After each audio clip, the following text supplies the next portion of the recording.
it's just over and over, they don't want to be my friend because I don't want to hook up with them.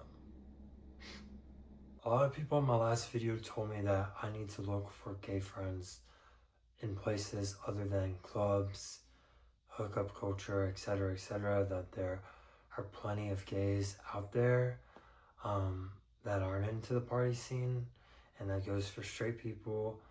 And I agree with the straight people part, but the gay people part, it's really hard to find people that are sober, that are healthy, that are not into drama, that are into like normal things.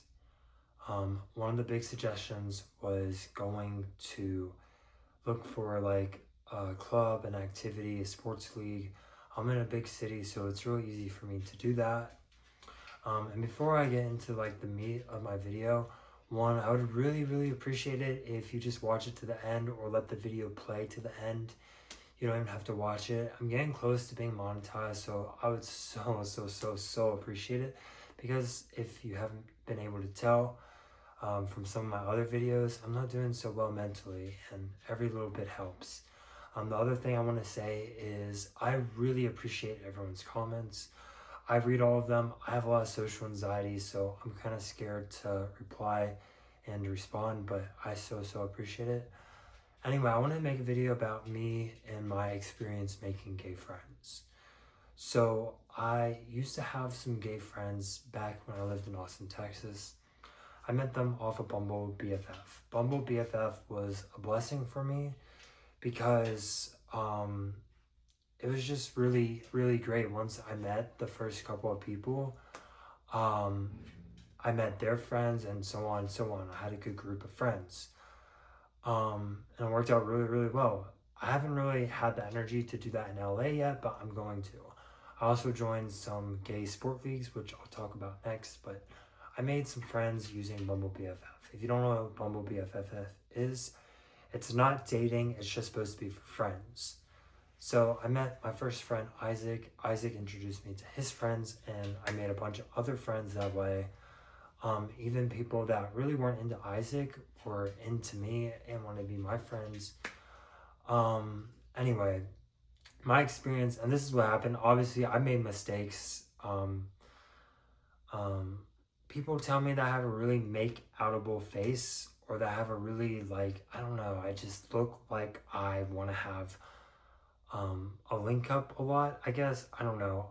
I've been really getting much better at saying no to people, and to saying no, stop leading people on.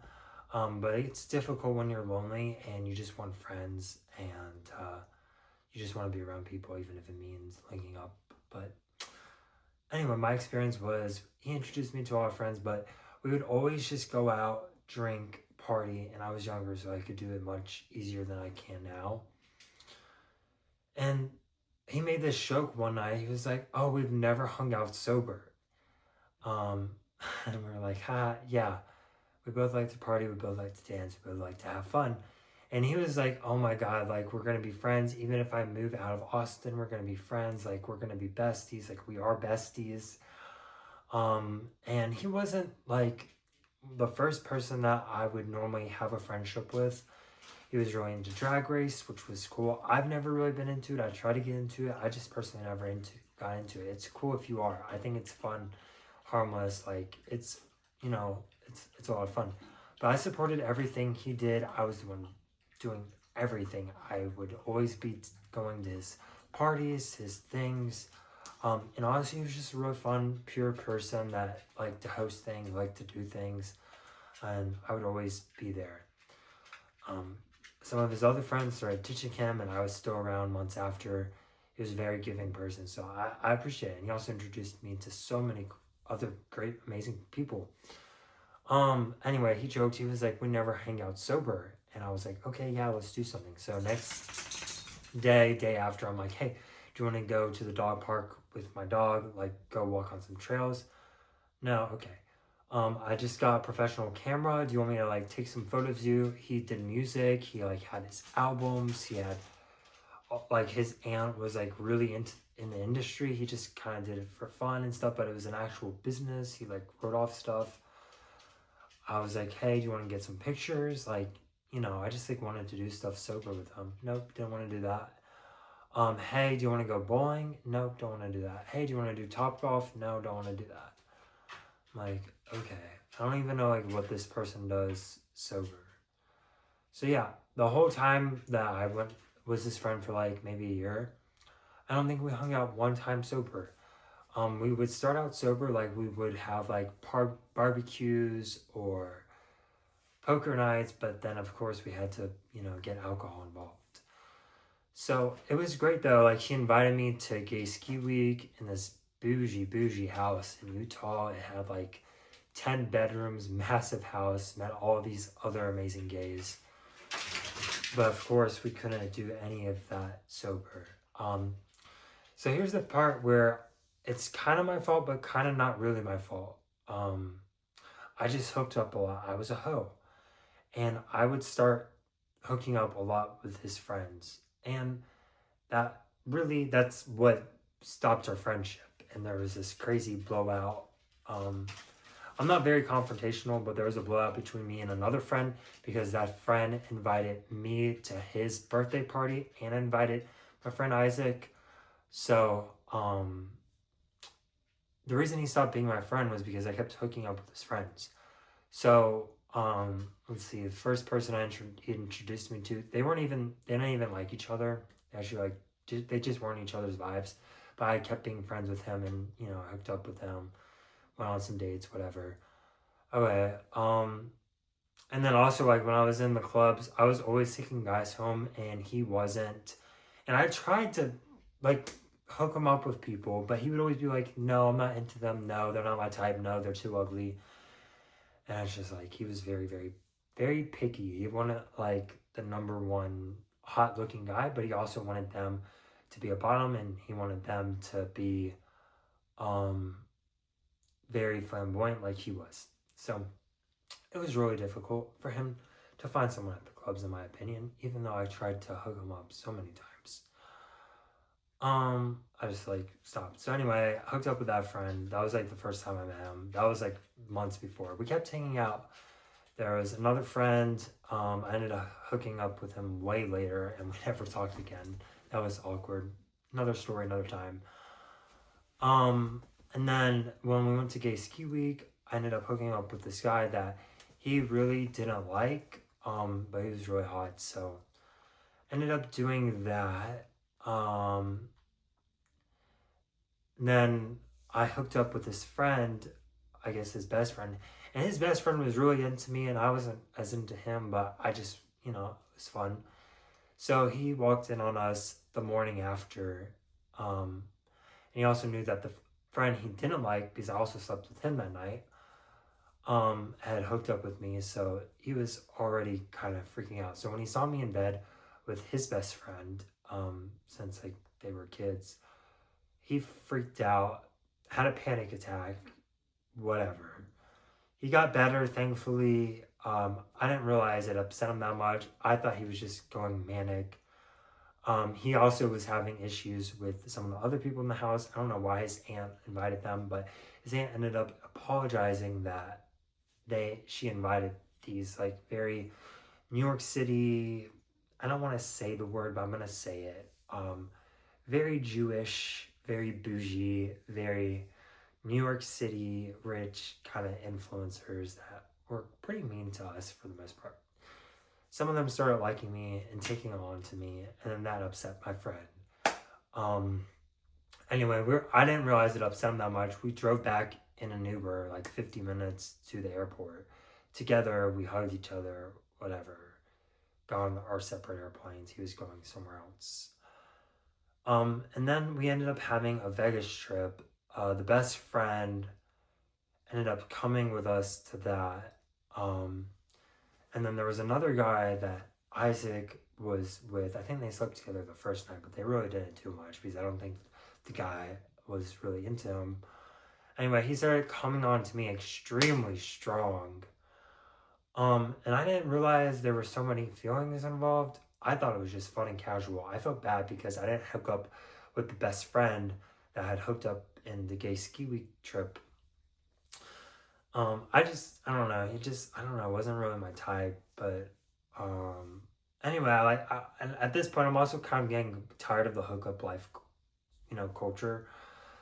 So anyway, he got really upset that I hooked up with the guy that he was hooking up the first night. Anyway, it wasn't my fault though. Well, maybe I could have said no, and probably like in the next friendship, I'll probably start saying no to people. But he like came on to me so freaking strong, dude, so freaking strong. So my friend Isaac had a full on blown panic attack. Instead of staying an extra day, he freaking left. He left. He went home. I was like, okay, Jesus, that's not good. Okay, I didn't put the dots together. I'm super slow, and we'll talk more about like how slow I am probably in another video. I just like don't get how people behave, and I have a different perspective on a lot of things. Anyway, so the last straw was when my friend, he was also friends with my friend. We had both like I think went on a date with this one friend. Anyway, his friend came in from North Carolina, and that friend, I didn't realize he liked me, but he ended up just loving me. Anyway, so we like got to the club. My friend Isaac, we were playing some stupid game, and he ended up like pushing him, and that friend like busted his tooth, like maybe not busted, but like he hurt his tooth pretty freaking bad. So it was extremely awkward in the car ride. And then this is where I think I crossed the line though. My friend Isaac showed me on, like, he typed me a note or a text. He was like, I kind of like the friend of a friend. And the one that ended up liking me. Anyway, that friend kept ignoring Isaac and he kept talking to me. And eventually that friend ended up giving me a kiss in the club. And that's where my friend just got all kinds of pissed. And I'm like, Isaac, he came on to me. Like, I'm sorry, he's not attracted to you, he's attracted to me. So anyway, that was like my first gay friend. Openly gay friend. I've had gay friends in the past, but I wasn't like open and out then. I didn't know they were gay either. But anyway, so that was fun. And then when my friend that we were both friends, that I ended up being friends with his friend, he was straight. He invited me to his birthday party, and he invited Isaac to his birthday party. And that's when my friend just like, Isaac just blocked me and blocked me everywhere. So I hope he's doing well. He moved out of Austin. I hope he's honestly doing well. Anyway, I learned some stuff. Maybe. Anyway, my next gay friend, I met doing a gay sports league. I don't want to get specific because I just know this video is going to get back to him. And I'm really not going to start drama. I'm so far beyond drama in my life. Did I like the drama? Yeah, I did like a year or two ago. Now, it's just like, what's the point? I'm old, I'm 25. I need to get my life together. And I like drama. I love drama. I love reality TV. I love dramatic shows. I try to stay away from it though because I know it's not good for me. Anyway, I met this person in a gay sports league. The first time I did it, I met a bunch of people, followed them on Instagram. They followed me back. We never really hung out because I get really tired of social interactions. I get burnout. I'm really bad at socializing. So yeah, I had opportunities, but I didn't take them. Anyway, I met this friend. Well, actually, I met some other gay friends too before this. But that one in particular, okay, gay sports league. I'm like, hey, we got paired up because it was like random pair ups. I was like, hey, we should play again. We make a good team. Like, we should do some tournaments. And he's like, yeah. So he ended up signing us up for another gay sports league, and we were like partners. Anyway, after like the first time of like, you wanted to practice, whatever, okay, I'll practice. Not really into practicing. I'm just casual, not competitive. Whatever, I practiced. It was fun. I had a good time. And he's like, let's go back to my place. let's hang out. I'm like, okay, I'm not doing anything. I have no friends. Let's do it. We go back to his place. We're like watching anime. And 10 minutes in, of course, he's like, do you want to cuddle? And I'm like, no, I really don't want a boyfriend. And I should have just freaking jolted, but I didn't want to, I don't know. I was under pressure because I was at his place. He's doing all these things for me. And then we have the whole freaking rest of the league.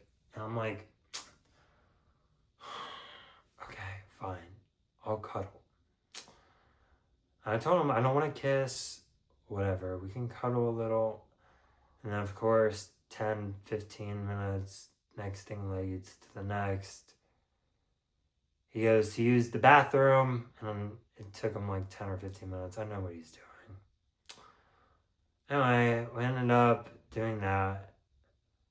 I couldn't even, I was only, into it for 10 minutes. I couldn't even finish. I'm just honestly, yeah. And I consented to it. It's not his fault. I consented to it. I could have said no.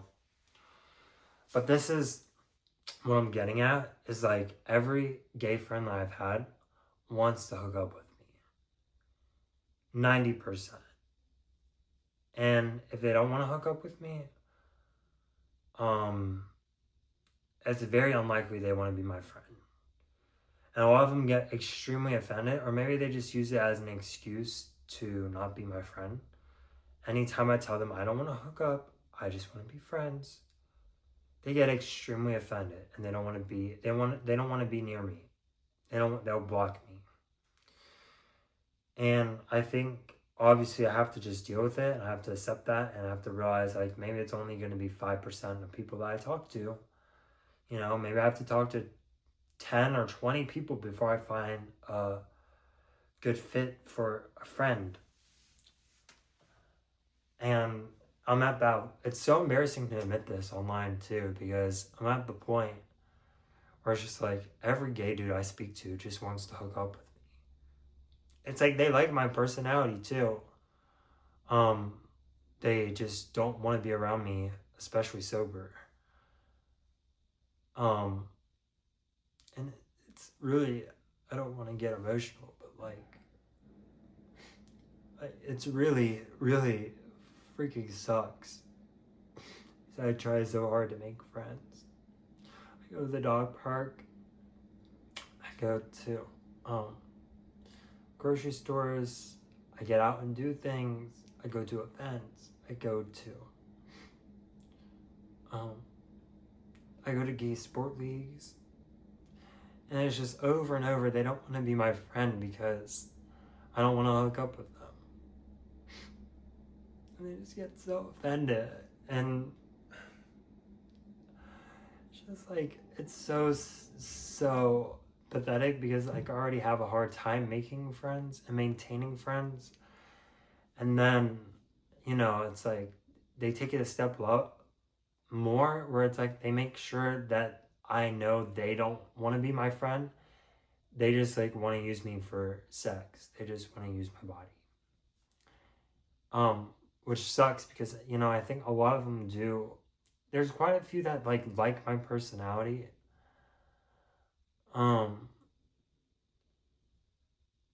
Because, they want to, they want to hook up with me every night. They want to talk to me. We always get into really interesting conversations and they think I'm fun. Because if I don't start talking, then I'm just very quiet and introverted. So yeah, that's why I don't have gay friends, quite frankly. It's really, really sucky situation. I think really the only thing I can do to fix it is I just need to find straight sport leagues, straight people that want to make stuff that I want to make, that have similar hobbies. Yeah. I don't know how else to even deal with it. That's why I'm so turned off by the gay community. because it's just repeat, repeat, repeat. It's every freaking time. And for a long time I let it happen, and now I'm like putting my foot down. I'm saying no to so many things, so many people.